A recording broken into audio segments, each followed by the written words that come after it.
میں ابھی سندھ میں ہفتہ 10 دن گزار کے آئی ہوں، تو میں چاہوں گی کہ آج میں اس پہ تھوڑی سی بات کروں۔ ابھی حال ہی میں ایک پیپلز پارٹی کے ایم این اے یا ایم پی اے تھے میرا خیال ہے، تو ان سے کسی نے پوچھا کہ آپ سوشل میڈیا پہ آپ تو ہیں ہی نہیں، مطلب پیپلز پارٹی نہیں ہے، اور پی ٹی آئی جو ہے وہ بہت ہی اسٹرانگ ہے سوشل میڈیا پہ، تو آپ کیسے مقابلہ کریں گے پی ٹی آئی کا؟ تو ان کا کیا جواب تھا، یہ بہت ہی غور طلب بات ہے۔ انہوں نے کہا کہ ہمیں کیا فکر ہے سوشل میڈیا کی یا مطلب پی ٹی آئی سے ہمارا کوئی کمپٹیشن کرنے کی، کیونکہ سندھ میں تو ہم نے سوشل میڈیا کی انٹرنس ہی نہیں کی، مطلب وہاں پہ پینیٹریشن ہی بہت کم ہے، ہم نے تو وہاں ٹاورز ہی نہیں لگائے۔ اس بات سے اس پورے، اگر آپ سوچیں تو اس پورے سندھ کی جو پسماندگی ہے اس کا آپ کو ایک جملے میں پتہ چل جاتا ہے، اور میں اسی پہ آج بات کرنا چاہ رہی ہوں۔ سندھ کو میں بہت پرانا جانتی ہوں، مطلب میرے والد جو تھے وہ سندھ میں، جب وہ میجر تھے آرمی میں، وہ سندھ میں ان کی پوسٹنگ تھی۔ اس کے بعد پھر میں نے کراچی میں کچھ عرصہ جے پی ایم سی میں کام کیا۔ میرا بھائی کراچی میں سیٹلڈ ہے، میری سسٹر کی شادی جو ہے وہ سندھیوں میں ہوئی ہے، حیدرآباد میں۔ پھر تقریباً 2000 میں میں اس وقت ہیومن ڈیولپمنٹ فاؤنڈیشن کی ممبر تھی، بورڈ ممبر تھی۔ اس وقت ہم نے ٹنڈو محمد خان میں پروجیکٹ شروع کیے تھے، تو وہ میرا ایکچولی رورل سندھ سے وہ میرا پہلا انٹریکشن تھا۔ پھر اس کے بعد پچھلے آپ سمجھ لیں کہ 8-10 سال سے، جب سے ہم نے international youth and workers movement پہلے بنائی اور اب برابری پارٹی پاکستان ہے، تو میں سندھ سال میں ایک دفعہ ضرور، اور بہت دفعہ میں 2 دفعہ بھی جاتی ہوں، اور میں نے سندھ میں بہت ایکسٹینسولی ٹریول کیا ہے، بائی روڈ ٹریول کیا ہے، اور تقریباً تمام تو میں نہیں کہوں گی، لیکن ایٹ لیسٹ 50% ڈسٹرکٹس جو ہیں سندھ کے، وہ میں بائی روڈ جا چکی ہوں۔ افسوس کی بات یہ ہے کہ سندھ کی پسماندگی دکھانے کے لیے یا اس کو ثابت کرنے کے لیے آپ کو ڈیٹا کی ضرورت نہیں ہے۔ وہاں آپ جائیں، آپ بائی روڈ ٹریول کریں، سندھ کے لوگوں سے انٹریکٹ کریں، ان کی کہانیاں سنیں، تو آپ کو فوراً اندازہ ہو جاتا ہے، مطلب ان کی شکلوں سے ہی آپ کو پتہ چل جاتا ہے، ان کی چہروں پہ جو غربت کی لکیریں ہیں، جو پسماندگی ہے، جو بے بسی لاچاری ہے ان کی، وہ آپ کو صاف نظر آ جاتی ہے۔ اور یہ لوگ صرف غریب ہی نہیں ہیں، بلکہ یہ لوگ مظلوم ہیں، ان پہ ظلم ہوتے ہیں، یہ ان کا استحصال کیا جاتا ہے۔ ابھی بے نظیر انکم سپورٹ پروگرام کا کچھ ڈیٹا آیا تھا، جس میں انہوں نے فوڈ انسیکیورٹی کا ذکر کیا تھا۔ اس کا مطلب تھا کہ خوراک جو ہے اس کی کمی کتنی زیادہ ہے اس میں، سندھ میں۔ تو وہاں پہ انہوں نے یہ بتایا کہ تقریباً 23% یا 3 ملین لوگ جو ہیں وہ فوڈ کی انسیکیورٹی کا شکار ہیں، اور اس کی انہوں نے کچھ بنائے ہوئے ہیں، اس کے کیٹیگریز بنائی ہوئی ہیں کہ زیادہ کتنے ہیں، کم کتنے، اس میں میں ابھی ڈیٹیل میں نہیں جاؤں گی، یہ ساری انفارمیشن آپ کو نیٹ سے ملتی ہے۔ لیکن میرا خیال ہے کہ یہ جو انہوں نے نمبرز بتائے ہیں، یہ ذاتی طور پہ میں کہوں گی کہ یہ نمبرز جو ہیں انڈر رپورٹنگ ہے، مطلب اصل جو اس کی شرح ہے وہ اس سے کہیں زیادہ ہے۔ میں آپ کو تھوڑے سے میپس دکھانا چاہوں گی۔ میپس میں آپ کو معلوم ہوگا کہ میں آپ کو سارے نہیں دکھاؤں گی، لیکن میں آپ کو صرف دکھانا چاہ رہی ہوں 2-3 چیزیں، جس میں یہ کہ آؤٹ آف اسکول چلڈرن، اور اس کے علاوہ لٹریسی ریٹ اور انٹرنیٹ کی پینیٹریشن۔ تو یہ آپ ذرا دیکھیے اور پھر آپ کو معلوم ہوگا کہ کیا صورتحال ہے۔ اچھا، اس میں جو آپ دیکھیں گے آپ کو مختلف کلرز نظر آئیں گے، مطلب پنجاب کا میپ ہے، سندھ کا ہے، بلوچستان کا ہے، کے پی کا میپ ہے، اس پہ آپ کو گرین کلر نظر آئے گا، اس سے ہلکا گرین ہوگا، اس سے ہلکا گرین ہوگا، پھر یلو ہوگا، پھر اس کے بعد ایک پیچ سا کلر ہے، اس کے بعد پھر پنک کلر ہے، پھر ریڈ ہے۔ تو اس میں آپ یہ دیکھ لیں کہ جہاں جہاں گرین کلر زیادہ ہے، مطلب ڈارک گرین زیادہ ہے اور گرین کلر ان جنرل زیادہ ہے، اس کا مطلب ہے کہ وہاں پہ حالات بہتر ہیں۔ تو آپ اگر دیکھیں گے پنجاب میں، تو پنجاب میں آپ کو زیادہ گرین کلر ہی نظر آئے گا۔ تو اس طرح سے آپ کو پتہ چلے گا کہ سندھ جو ہے، اس کے بعد پھر بلوچستان، اور پھر جو ہے یہ 2 صوبے بہت ہی پسماندہ، بہت ہی غریب، بہت ہی، جہاں پہ لٹریسی ریٹ بہت کم ہے، جہاں پہ انٹرنیٹ کی پینیٹریشن بہت کم ہے، یہ 2 صوبے اس میں شامل ہوتے ہیں۔ تو اس کی اب ہم نے دیکھنا ہے کہ اس کی وجہ کیا ہے۔ اور میں چاہوں گی کہ آپ لوگ یہ خود انٹرنیٹ پہ نکال کے دیکھیں اور اس کو ذرا تفصیل سے پڑھیں. میں اگر بتانا شروع کروں گی تو ویڈیو بہت لمبی ہو جائے گی. اب بات یہ ہے کہ اس کی وجہ کیا ہے، مطلب سندھ کی پسماندگی کی، سندھ کی بے بسی کی کیا وجہ ہے. تو اس کو اگر میں ایک جملے میں کہوں تو میں کہوں گی اس کی سب سے بڑی وجہ وڈیرا شاہی ہے. سندھ نے وڈیرا شاہی ہے، اور اگر آپ پاکستان میں جہاں جہاں بھی دیکھ لیں جہاں پہ وڈیرا شاہی ہے اور جہاں پہ سرداری قبائلی سرداروں کا راج ہے، وہاں پہ آپ کو نظر آ جائے گا کہ وہ علاقے پسماندہ ہیں. تو اس میں سندھ میں جو غربت ہے اس کی وجہ یہ ہے کہ بہت سے جو لوگ ہیں ان کے پاس لینڈ ہی نہیں ہے. جو ہیں لینڈ، جو چھوٹے کاشتکار ہیں ان کے پاس بس اتنی ہے کہ وہ اپنا مشکل سے گزارا کرتے ہیں، یا ان کے پاس کچھ مویشی وغیرہ ہوتے ہیں. کسان مزدور ہیں، شیئر کراپرز ہیں، مطلب وہ اپنی تمام تر ضروریات کے لیے وہ زمین پہ منحصر، زمین پہ انحصار کرتے ہیں. اور زمین کس کے کنٹرول میں ہے؟ وڈیروں کے کنٹرول میں ہے.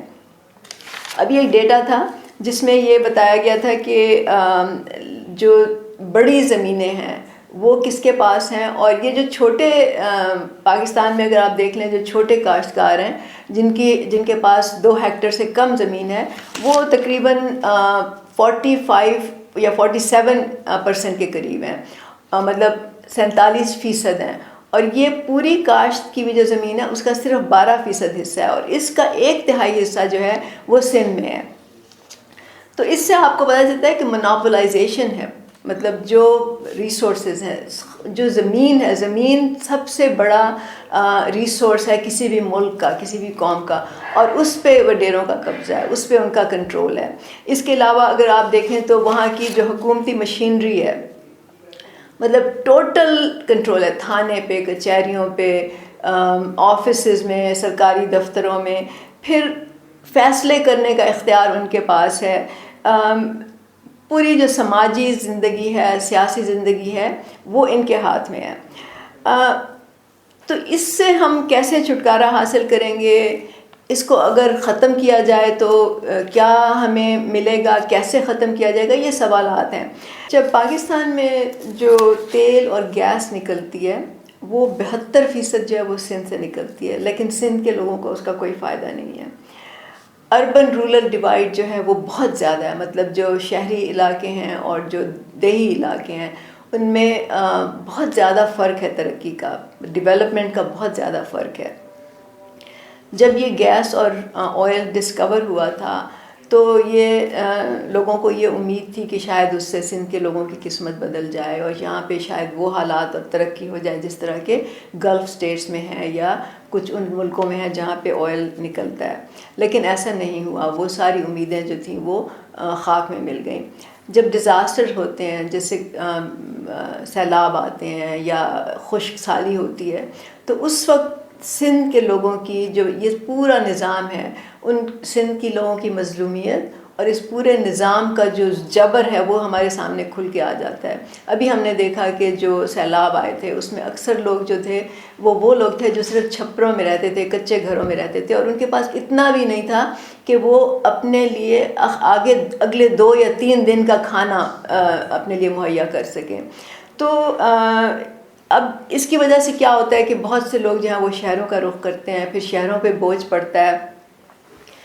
تو ہمیں یہ دیکھنا ہے کہ سندھ آخر کیسے امپروو ہوگا، کیسے اس کو بہتر بنایا جا سکتا ہے. اس کے بہت سے طریقے ہیں. سندھ کا جیسے میں نے کہا کہ اس کے پاس نہ صرف قدرتی وسائل ہیں بلکہ وہاں پہ اور بھی بہت سی اہم چیزیں ہیں. مطلب وہاں پہ کلچر ہے، وہاں پہ سویلائزیشنز ہیں. مطلب آپ موہنجو داڑو میں جائیں، اتنی قدیم سویلائزیشن شاید آپ کو کہیں کہیں ملتی ہے دنیا میں.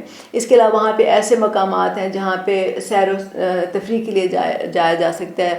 اونچے مقامات ہیں جہاں پہ آپ گرمیاں گزار سکتے ہیں. وہاں پہ جھیلیں ہیں جہاں پہ پکنک کی جا سکتی ہے. تو یہ کیوں نہیں ہو رہا؟ وہاں کی زمین جو ہے وہ اتنی زرخیز ہے. سندھ کی زمین اگر آپ اس کو وہاں پہ زرعی ترقی کریں، وہاں پہ آپ جدید آلات کے ذریعے آپ زراعت کریں تو سندھ نہ صرف اپنی بلکہ پورے ملک کی خوراک جو ہے وہ پیدا کر سکتا ہے. تو یہ کیوں نہیں ہو رہا؟ اس کی وجہ سمپلی یہ ہے کہ جو وڈیرے ہیں جنہوں نے کنٹرول کیا ہوا ہے، اور جو نہ صرف معاشی کنٹرول کرتے ہیں بلکہ ان کا پولیٹیکل کنٹرول ہے، وہ نہیں چاہتے کہ سندھ کے لوگ جو ہیں وہ ترقی کریں، سندھ کے لوگ سر اٹھائیں، سندھ کے لوگ اپنے حقوق کو پہچانیں، سندھ کے لوگ اپنے حقوق کا مطالبہ کریں، ان میں یہ ایون کہ یہ احساس بھی پیدا ہو کہ ان کے حقوق سلب کر لیے گئے ہیں۔ اور یہی وجہ ہے کہ سندھ جو ہے وہ ترقی نہیں کر پا رہا، اور اس کے لیے انہوں نے بہت سے ہتھ کنڈے استعمال کیے ہیں۔ جیسے میں نے ابھی بتایا آپ کو کہ انٹرنیٹ کا مطلب آپ کے سامنے ہے، وہ جو انہوں نے کہا وہ نہیں چاہتے کہ انٹرنیٹ سندھ میں عام ہو، کیونکہ انٹرنیٹ سے کیا ہوگا؟ انٹرنیٹ سے لوگوں کی معلومات میں اضافہ ہوگا۔ انٹرنیٹ آج کل صرف ایک لگژری نہیں ہے، یہ ایک انسانی ضرورت ہے، انسانی حق ہے، کیونکہ انٹرنیٹ کے ذریعے آپ کو انفارمیشن ملتی ہے۔ پاکستان میں لائبریریز میرا خیال ہے کہ 94% لوگوں کو لائبریری میسر نہیں ہے، ان کی پہنچ نہیں ہے، تو انٹرنیٹ آپ کے لیے لائبریری کا کام دیتا ہے۔ انٹرنیٹ کے ذریعے آپ کو بہت سی معلومات ملتی ہیں، آپ خود سیکھ بھی سکتے ہیں۔ انٹرنیٹ پہ یوٹیوب پہ ایسی ایسی چیزیں پڑھی ہیں کہ اگر آپ کو اسکول یا کالج نہ بھی جائیں تو آپ کو وہاں سے انفارمیشن مل سکتی ہے۔ اس کے علاوہ انٹرنیٹ پہ آپ کو پتہ چلتا ہے کہ تعلیم مطلب امپلائمنٹ کے ذریعے کہاں کہاں پہ ہیں۔ لوگ انٹرنیٹ پہ سرچ کرتے ہیں کہ اگر وہ اپنا کاروبار شروع کرنا چاہیں وہ کیسے کر سکتے ہیں، وہ ملک سے باہر جانا چاہیں تو وہاں کے لیے ان کو کیا ریکوائرمنٹ چاہیے، کیا سکلز ہیں جو کہ باہر کے ملکوں میں جن کی ضرورت ہے، تاکہ لوگ وہ سکلز حاصل کریں کسی طرح، اور اگر اپنے ملک میں روزگار نہیں تو کم از کم باہر چلے جائیں۔ لیکن جو سندھ کے وڈیرے ہیں وہ نہیں چاہتے کہ لوگ جو ہیں ان کو آلٹرنیٹ سورس آف انکم ہو ان کے پاس، مطلب ان کے پاس متبادل ذرائع ہوں جس کے ذریعے وہ اپنی ضروریات خود پوری کر سکیں، کیونکہ اس کا مطلب یہ ہوگا کہ وہ وڈیروں پہ ان کا انحصار کم ہو جائے گا۔ اسی لیے نہ وہاں پہ تعلیم رائج کی جا رہی ہے، آپ کو میں نے دکھا دیا ابھی ڈیٹا جو میپس میں تھا۔ اسی طرح آپ کو یہ بتایا جا رہا ہے کہ نہ مطلب وہاں پہ صحت کے حالات آپ دیکھ لیجئے کیا ہے، وہاں انفراسٹرکچر کیسا ہے، وہاں پینے کا پانی نہیں ہے۔ تو یہ سندھ کو اس طرح کر کے انہوں نے کنٹرول کیا ہوا ہے۔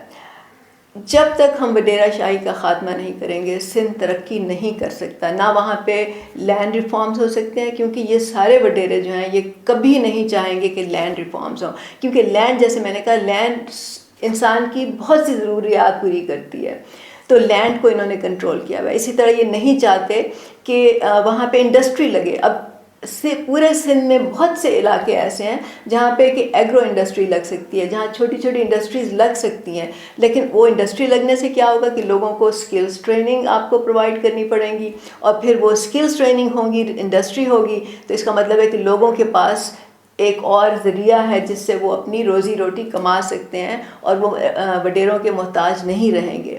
اور اسی لیے وڈیرے جو ہیں وہ سندھ میں انڈسٹری نہیں لگنے دینا چاہ رہے، اسی لیے وہ اسکول نہیں کھول رہے، مطلب انہوں نے وہ ہر طریقہ بند کیا ہوا ہے جس سے کہ لوگوں میں شعور آئے۔ اور پھر سیاست میں آپ دیکھ لیں، سیاست میں آپ لوگوں سے پوچھ لیں اس وقت مطلب کس کا کنٹرول ہے؟ لوگ کہتے ہیں پیپلز پارٹی کی حکومت ہے سندھ پہ، میں کہتی ہوں پیپلز پارٹی کی حکومت نہیں ہے، وڈیروں کی حکومت ہے، کیونکہ جو بھی آپ پارٹی دیکھ لیں، چاہے وہ پیپلز پارٹی دیکھ لیں، چاہے وہ آپ جی ڈی اے دیکھ لیں، اور چاہے وہ آپ پیپلز پارٹی کو دیکھ لیں، انہوں نے وڈیروں کے ذریعے ہی اپنی حکومت قائم کی ہے یا کرنے کی وہ کوشش کر رہے ہیں، کیونکہ وہ وڈیروں کے ذریعے اپنا تسلط قائم کرنا چاہتے ہیں۔ تو سیاست جو ہے وہ وڈیروں کے کنٹرول میں ہے۔ وڈیرہ اگر ایک پارٹی سے دوسری پارٹی میں جائے گا تو وہ سارے ان لوگوں کو بھیڑوں بکریوں کی طرح اپنے ساتھ دوسری پارٹی میں لے کے جائے گا۔ تو لیکن اب وڈیرہ شاہی ختم کرنے کے لیے کیا ہو سکتا ہے؟ یہ میرا بالکل پکا یقین ہے کہ جب تک سندھ کے لوگ خود نہیں اٹھیں گے، سندھ کے لوگ خود نہیں ان کو شعور آئے گا، جب تک کہ وہ خود نہیں سمجھیں گے، تب تک وڈیرہ شاہی کا خاتمہ نہیں ہو سکتا۔ برابری پارٹی پاکستان کا نمبر 1 مقصد یہ ہے کہ زرعی اصلاحات کی جائیں، مطلب زمین کو سب کی برابر کی پہنچ ہو زمین پر، کیونکہ زمین جو ہے ایک بہت بڑا وسیلہ ہے، مطلب ایک بڑا ریسورس ہے ملک کے لیے، اور اس پہ چند لوگوں کا کنٹرول ہونا بہت ہی ظلم ہے، لیکن یہ ظلم لوگ خود ہی ختم کر سکتے ہیں۔ ابھی میں جب کچھ لوگوں سے بات کرتی ہوں سندھ میں تو یہ مجھے پتہ چلتا ہے، بہت سے لوگ کہتے ہیں کہ ہم تو غریب ہیں، ہم بے بس ہیں، ہم لاچار ہیں، اور ایک حد تک یہ بات صحیح ہے، کیونکہ جب یہ لوگ سر اٹھاتے ہیں تو ان پہ غلط FIR کٹوا دی جاتی ہیں، ان کے خاندانوں کو آپس میں لڑایا جاتا ہے، ان پہ جھوٹے مقدمے، بلکہ ان پہ ڈاکوؤں سے حملے کروائے جاتے ہیں۔ اب وہ زمانہ تو نہیں ہے جو کہ ہوتا تھا ایک زمانے میں، جب یہ وڈیرے جو تھے یہ پرائیویٹ جیلیں رکھتے تھے اور وہاں پہ لوگوں کو بیڑیاں باندھ کے انہوں نے قید کیا ہوتا، وہ اب نہیں کر سکتے یہ، لیکن انہوں نے لوگوں کو ذہنی طور پہ غلام کر لیا ہے۔ لوگ سمجھتے ہیں کہ وہ ان سے نکل ہی نہیں سکتے، ان کے چنگل سے، یا وہ ان کے سامنے سر اٹھا ہی نہیں سکتے، اور یہ بات ایک حد تک صحیح ہے کہ اکیلا انسان نہیں اٹھا سکتا، لیکن اگر لوگ متحد ہو جائیں، اگر لوگ مل کے کھڑے ہو جائیں، اگر لوگ آپس میں ایک کلیکٹیو ان کی ایفرٹ ہو، ایک جد و جہد ہو، عوامی جد و جہد ہو، تو میرا خیال ہے کہ یہ وڈیرے اس کے سامنے نہیں ٹھہر سکتے، اور بابری پارٹی پاکستان ہمیشہ ان لوگوں کے ساتھ کھڑی ہوگی، ان کی جد و جہد میں کھڑی ہوگی، اور میں چاہوں گی کہ یہ میرا پیغام جو ہے یہ اگر آپ میں سے کوئی لوگ ہیں جو سندھ سے بلانگ کرتے ہیں تو میں چاہوں گی کہ آپ آگے شیئر کریں، تاکہ سندھ کے لوگوں کو یہ پتہ چلے۔ آئی ایم شیور کہ ان کو پتہ ہے، لیکن تھوڑا سا حوصلہ ہو ان کو، تھوڑی سی ہمت ہو ان کو، تاکہ وہ اپنے حق کے لیے کھڑے ہو سکیں، آواز بلند کر سکیں، مل کے جد و جہد کر سکیں، کیونکہ اکیلا انسان اس کا مقابلہ نہیں کر سکتا۔ بہت شکریہ۔